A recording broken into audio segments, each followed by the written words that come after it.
Hey, everybody. Thanks for jumping on. I am here today with Brian Moses, one of the top real estate coaches literally in the world. I have learned so much from this guy over the years. He has sold just a massive amount of homes. We're going to talk about his career. We're going to talk about the market. We're going to talk about all kinds of stuff. It's going to be good. Here we go.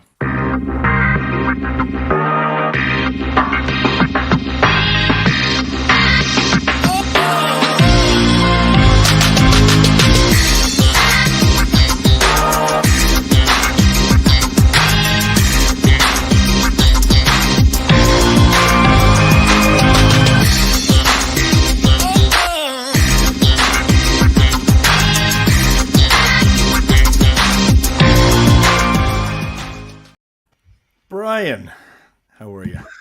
Jeff, I'm doing great now.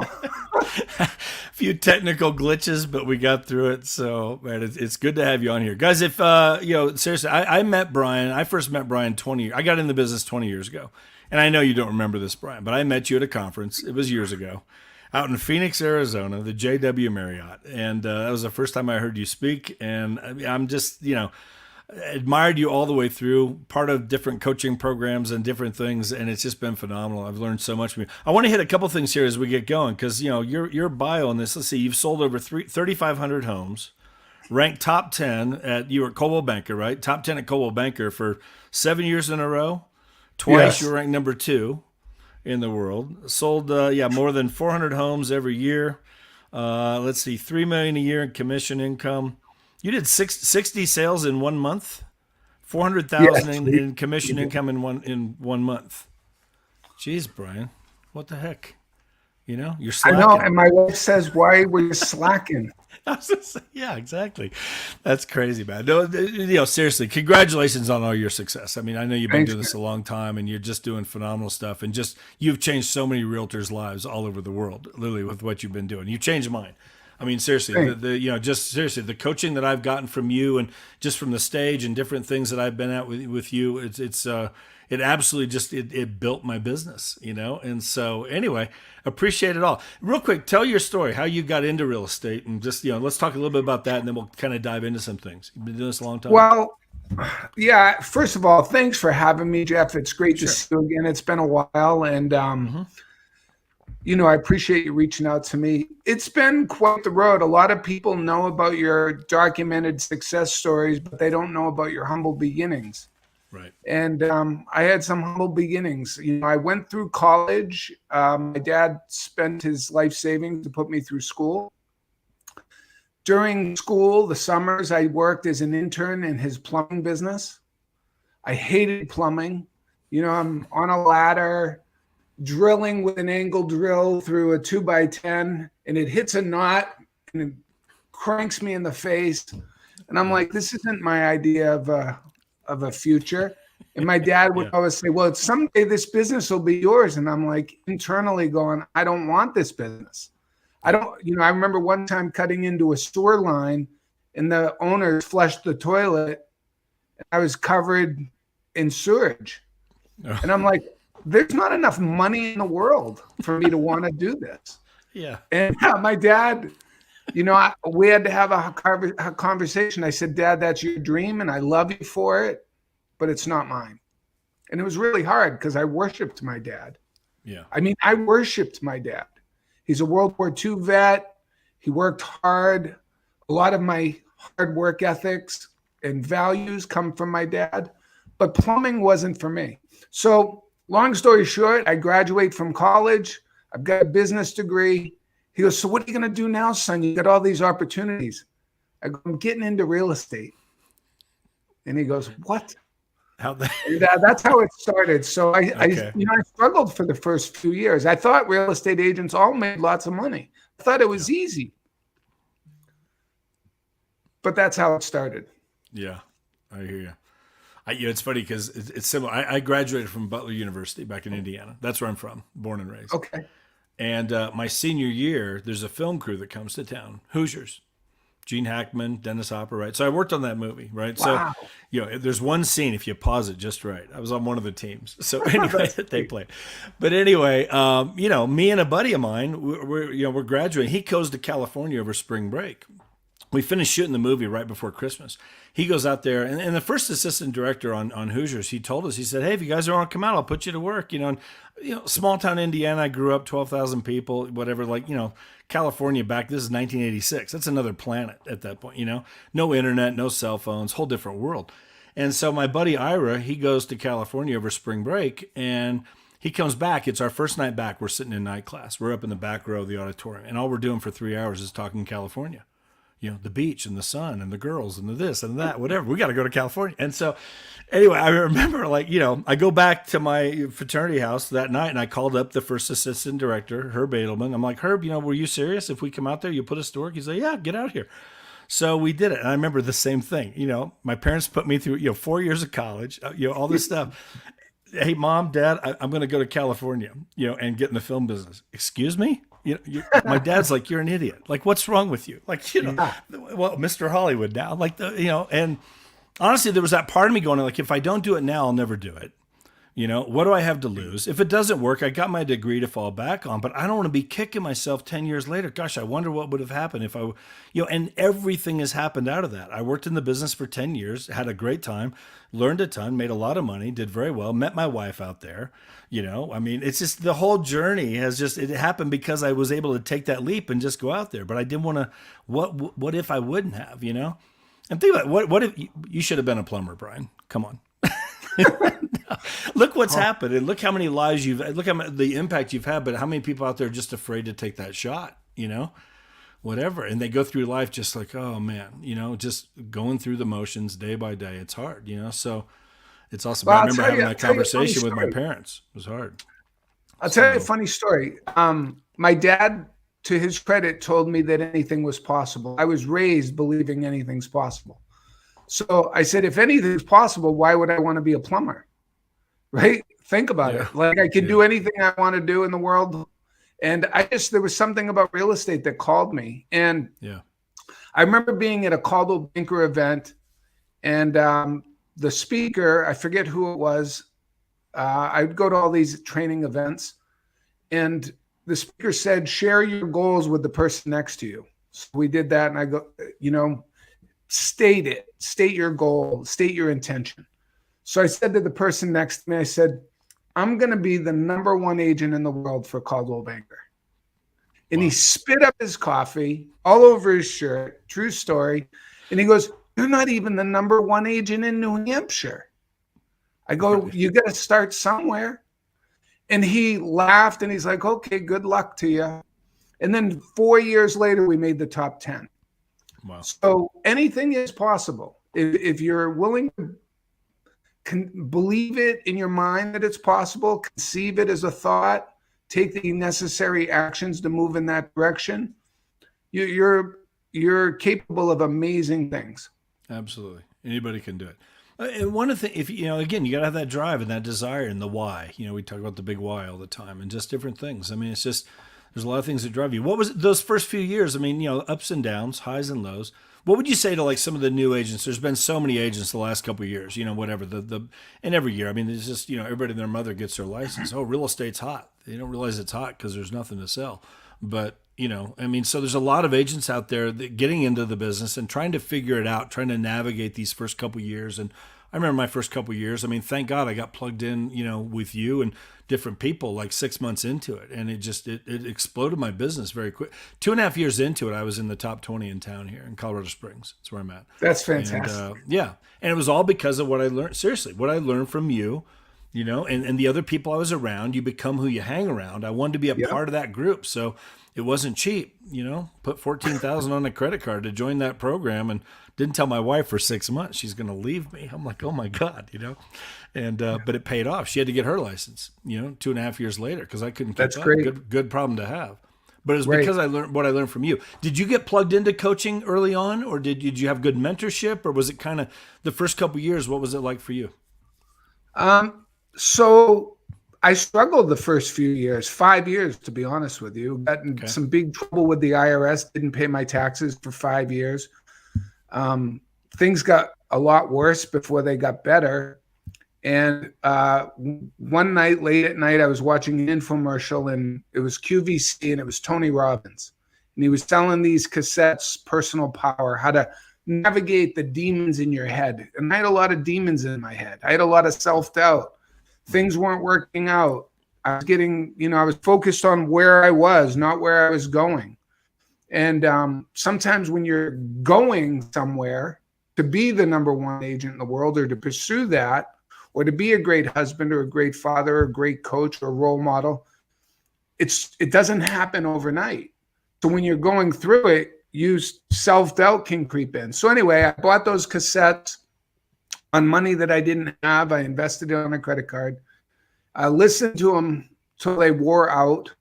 And, that changed my psychology. So that probably continued to help me believe that anything was possible. And, the definition of insanity is keep doing what you're doing, expecting different results. So at that time, I was cold calling, I was door knocking, I was chasing expireds and struggling. I mean, I was making 300 calls a day. Nobody worked harder than me. Right. And I was broke. I was spending more money than I was making, Jeff. And met a guy who's the number one RE/MAX agent in the world for transactions. His name was Marshall Redder. I went out and saw Marshall. He introduced me to Craig Proctor. I met Craig Proctor.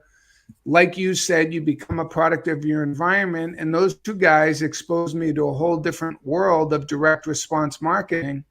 And once I engaged in direct response marketing, I never looked back. I went from 42 deals to 108 in 1 year.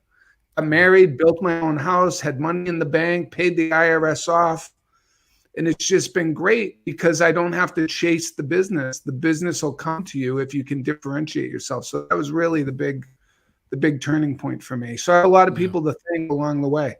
Yeah, that's awesome. Talk about this. One of the things that I really learned from you, and I appreciate, is the idea of really building a true business. That's why I kind of got this ticker going across the bottom with this. I thought about this because that was one of the things I remember early on for me. I remember reading this book, The Cash Flow Quadrant. And I remember he had something in there. He says, are you a business owner? I'm thinking, yeah, I got my real estate business, And then he asked that question, can you walk away for 1 year? With no contact whatsoever, come back and your business is still there. If you can answer yes to that, congratulations, you are a true business owner. If not, you own a glorified job. And I'm like, wow, I've got to rethink how I'm doing things. And that was something I really learned from you. I think, can you talk about that for a bit? Because you got all these realtors out there, again, they're chasing the next deal, scrambling all over the place, on the phone at 9:00 at night, because, at the beck and call of everything that comes at them. And you don't really have a business with that kind of, when it's set up that way. Can you talk about that for a minute? Yeah. So I call it business owner or job, right? Job is an acronym that stands for just over broke. If your business requires you don't have a business, you have a job. Maybe you want to brainwash yourself and think you're a business operator, but you're still not a business owner. True leverage in business comes from owning a business where you're making money, earning money off other activities that are happening in the business while you're not involved in them. So, in my case in real estate, I got really good at systems processes, and then I would hire people and teach them the shortcuts, right? There's a right thing to say to a prospect and a wrong thing to say. There's things that you can say that'll increase your conversion for getting an appointment. There are things you can say to win the listing when you're in competition with 5 or 6 other agents. So we would train on those things. And, I was able to remove myself from production. Although, I got the award number 2 in the world for Coldwell Banker, it wasn't me. It was a great team of people who did it with me. We were the number 2 team in the world. It wasn't just me.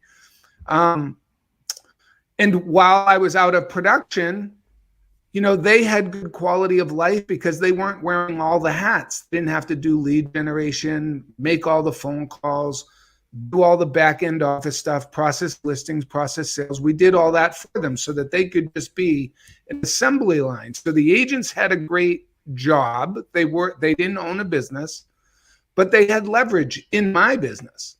And then I had the benefit of owning a business with being able to remove myself from production. So I have other businesses that I've been involved in. I've owned a title company. I've had partnerships in mortgage businesses, and I've never taken a mortgage application, but you get paid, or never closed a deal where the buyers and sellers are transferring the deed, but I got paid because those were business opportunities. I owned a limousine company. And it all sounds great on the outside, but there's a lot of shit that goes on behind the scenes to owning your own business. But that's really the distinction. Are you making money off the efforts of other people? And are you also adding value to their lives so that they want to stick around? Right. And you don't start there as a brand new agent. You build up to Right. something like that. But I would say, again, get the coaching, get mentoring, get into the books. I mean, all these books behind me. I mean, I'm always working on this because I know it all starts here, whatever. But man, just having those people around you that you can collaborate with, and a team of people, and learn from their mistakes, so you don't repeat them, and just so you can leverage yourself that much quicker. But and seriously, that was. But to have a true business, I hate when I Yeah. see agents, and I was like that. It was out of balance for a while. I remember going to Disney World with my kids, and I'm standing in line and I'm on the phone putting out real estate fires, and my kids are like, "Dad, like, we're next to get on in line." I'm like, "Let them go past, let them go past. I'll be done in a minute. Go ahead, go ahead, go ahead." And it's like, I got to be honest, I hated that as a dad. I see some of these agents. I saw an agent recently. They put a post. They were on Facebook, and I see this post. He's a big agent here in Colorado Springs.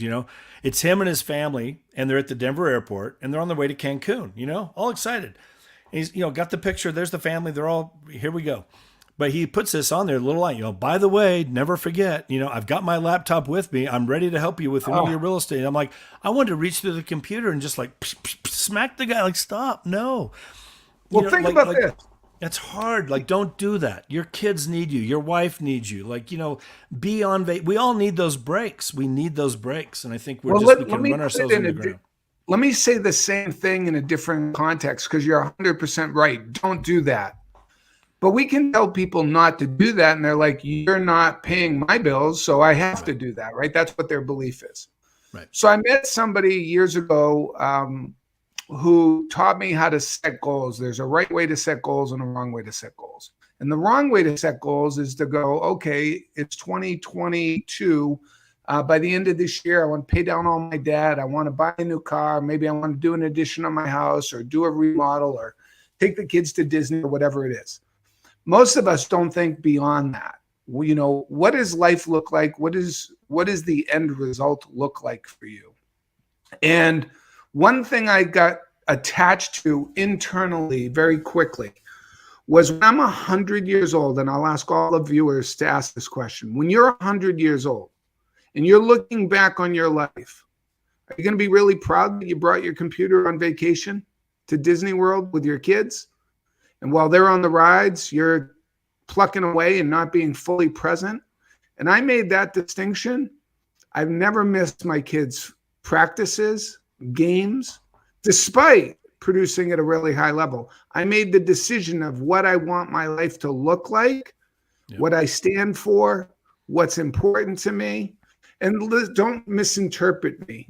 I've made tons of mistakes. I'm a human being. I've screwed up more shit than you can. You can do an interview with my wife, and she'll just go on a rant, over the last 30 years of all the shit that I've messed up. But, when you think about that and prioritize your schedule, you become really disciplined, because you can have it all. You can have great business. You can have great health. You can have great spiritual connection with the universe and your community, and be philanthropic. You can have a great business. You can have a wonderful personal life. So it is all possible, but you have to think about what you want your life to look like. Yeah, for sure. What are some ways, and again, there's no way you can, this could be a whole seminar in itself, so we don't want to go there, but ways to make yourself stand out in this market as an agent. There's so many agents to pick from. Why should a buyer pick you?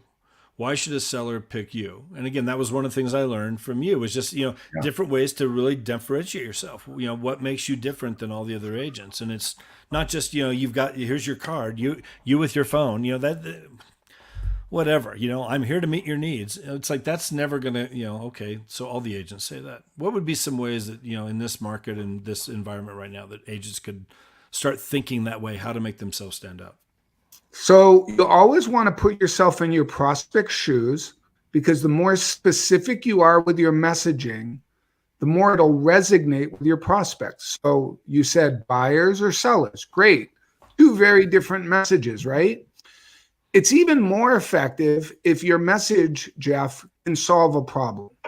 So what are the problems buyers are having today? Getting their offers accepted. Yeah. So what if you created a message? Hey, having a problem getting your offer accepted?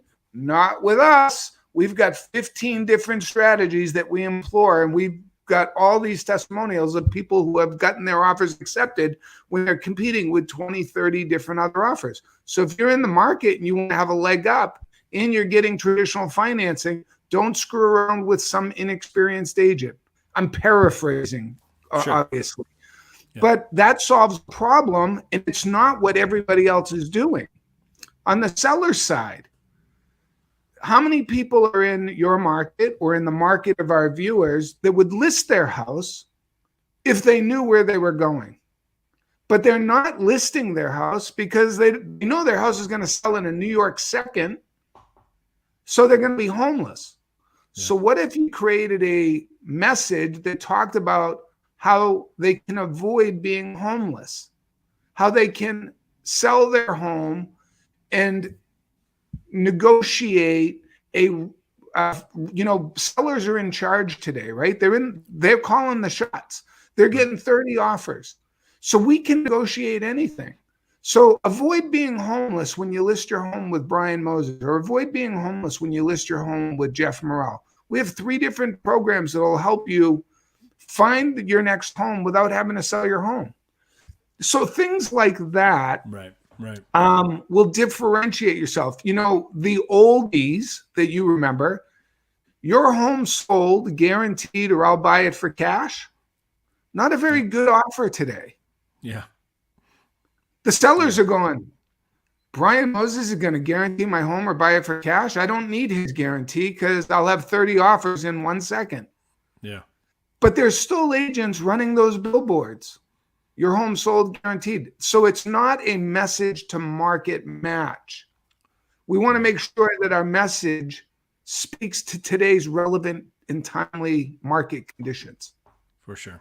That makes sense. Just as you go. Absolutely. For sure. Let's talk for just a second, then we'll wrap it up here. I know you're busy and we'll get on here. But when did you make the move to eXp? I joined about 2.5 years ago. Okay. I was first introduced to it maybe 5 years ago. Yeah. And then introduced to it again 4.5 years ago, and then again 4 years ago, and then 3 years ago. And, everybody and their brother was telling me about this company, and it just didn't feel right the way that it was being presented to me. Okay. So when I don't have good feelings or good instincts, I tend to let that guide my path. And then I met somebody about 2.5 years ago who didn't give me that, that feeling of commission breath or nausea that I felt earlier. Like, people were looking at me like licking their chops, and I don't know, it just didn't feel right. But anyway, I was very fortunate for a gentleman in California who reached out to me and just had a conversation with me. So I joined 2.5 years ago. Okay. What are you excited about being here? Yeah, because I am excited. I mean, I've been in it 20 years. I've been here for 4, and I feel like I'm more excited about where we're headed now than I've been in my entire 20 years in terms of just the opportunity that's here. What do you see with it? I mean, what do you see with eXp? I'm very very excited. I'm very excited about this company. the opportunities that exist at this company. That's not to say that other companies are bad or they're Sure. inferior. I am a firm believer that the grass is greener where you water it. So if people reach out to me and say, hey, you're with eXp, I'm thinking about leaving or I'm thinking about moving, I don't jump at that opportunity and go, yeah, you got to come to eXp. It's the greatest thing since sliced bread. Because it's not for everybody. Right. It's not for everybody. But for the right people, for certain individuals, it can solve a lot of problems. And in my case, I don't sell real estate anymore. There's a great collaboration of people like yourself that are incredible, very open-minded, very entrepreneurial, that I enjoy hanging around with. So if you enjoy hanging around with those types of people, this company's loaded with them. I'm sure there's many at the other brands and the other franchises as well. But there's a lot of benefits at this company, eXp, that other companies don't have. There's more training.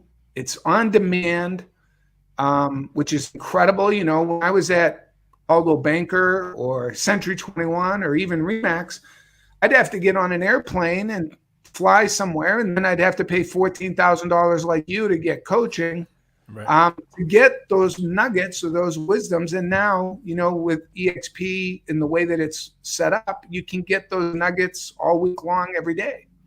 Yeah. There's stock awards. It's a publicly traded company. It's very agent centric. So that's very different than some of other companies out there that are very company centric, meaning the founders and the CEOs and the executives are the ones who get rich off all the sales that we make. I was calculating it the other day. Do you know I paid Coldwell Banker over $3 million in commissions? Wow. Oh, my And goodness. not that it's a bad company. I met a lot of great people at that company. Sure. But the question is, in 10 years that I paid $3 million to them, did I get $3 million of value back? And the answer is no. I can't honestly tell you that I got $300,000 in value back. Right. So, the brand, people would argue, well, that brand is a 100-year-old brand and that had to help you. Well, certainly it didn't hurt me, but I also was with other brands. I also was an independent, and my conversion didn't go up because I went with a brand. So I'm really, really excited about the future. I love coaching and training. I'll always coach and train. And my primary mission in life is to make a difference in the lives of people I come in contact with. So whenever I'm asked to do an interview, the answer is always yes. How can I help? How can I reach more people? How can I add value? What can I do for you? Because I'm a firm believer that the more you do to contribute to the lives of other people, the more that comes back. And I've been really, really well rewarded and blessed for that belief over the years. And sometimes you're rewarded in ways, Jeff, that you weren't even tied to. You're like, wow, how did this greatness happen in my life? Well, it's because you've been pouring in for years in the past. So yeah, Sure. really excited to be here at eXp. And, not really changing much about what I do. If the opportunity is a fit for somebody, I'm happy to answer questions for them. But it's an incredible, incredible company with incredible people. And many, many other ways to generate wealth and revenue that didn't exist in traditional brokerages. Right. I don't know if you saw, Glenn Sanford, our founder, back when the fourth quarter earnings came out a month ago. And he tweeted out that day, that in 2021, $220 million was given back out to the agents in 2021. $50 million in stock bonuses, stock awards, ownership, equity, another $170 million in revenue share paid back to the agents that are helping to build the company. And some people look at that and, like that's all wrong. But think about where you are right now, wherever you are. I mean, you're a broker owner and the execs above them, they want to build that company and they're overriding all that. We're owners of the company. We can override that as well. It makes sense when you just think about it. And that's such a nice reward to have for those that want to do it. That opportunity exists, and it's just what that can do. Multiple ways to get paid for what you're going to do anyway. It's just I'm making more money than I've ever made, and I'm starting to be able to pull back on the amount of work I'm having to do. It does take the pressure off. It takes the pressure off, right? Yeah. So it's been an incredible ride. I joined 2.5 years ago, and I didn't do much with it for the first 18 months. So it's really been the first year. It was really been the last year and a half that I've even, talked to anyone about it. But sure, it's been incredible. It's exciting stuff. Where can people? I know people can find you if you want to get plugged in with Brian. I know brianmoses.com, right? There's a website there. That's one way in terms of your coaching and that whole program. And I would tell people definitely look into that because, again, changed my career. I mean, for sure, being around Brian and these guys. What are some other ways that people can find you? Can you share some of that? Thanks. You can certainly get an overview at brianmoses.com. We're on all the social media. We have trainings on YouTube, Facebook, LinkedIn. You can connect with me with whatever your preference is. But let me give you a URL. Go to getlistingsfast.com. It's a free training. It's an hour training that talks about what Jeff asked me. How do you differentiate yourself in today's market with the shortage of inventory and what we're going through right now? So there's some great marketing examples. If you go to getlistingsfast.com, you'll get a free training, nothing to buy. If you'd like to look into our coaching at the end, there's additional resources for you. But there's great value in that training. So for your viewers, we put together getlistingsfast.com. That's awesome. Yeah, no, very cool. I'll check it out myself. I will be watching it. So good stuff. Well, Matt, one last thing I got to just mention, because one of my favorite videos every conference I went to was you on David Letterman. It's a classic. It is a classic. It's a total classic. If you haven't watched that, guys, you go to YouTube and just do a search, Brian Moses, David Letterman, and you'll see that video on there. I just watched it last night. I was just like, that's it's fantastic. So funny. Yeah. So real quick, do it. The name is Bond. The name is Bond. James Bond. All right, go, let me see you do it. Yeah. Okay. He didn't have glasses. Okay. So here we go. The name is Bond. James Bond. There you go. It's a great video. It's so classic. How long ago was that? That was late night. That was on NBC before you even went. I loved Letterman. That was probably 99 or 2000, somewhere in that vicinity. Okay. Yeah. It's so funny. Yeah. It was awesome. I'm a big Letterman fan. Being from Indiana, whatever, man, he's one of our own. So anyway, Brian, I appreciate your time. Thank you so much for doing this with me. Thanks for jumping on here. Great content, great value right there even. And so guys, definitely go check out the website, getlistingsfast.com.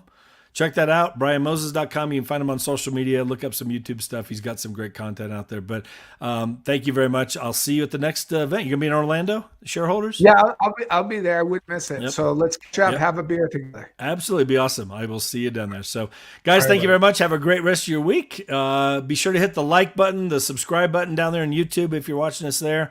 Throw out any comments, Facebook, LinkedIn, wherever. If you have questions for either of us, get them on there. We'll get them answered for you. But we definitely appreciate your time. Brian, thank you very much. I'll see you soon. Okay?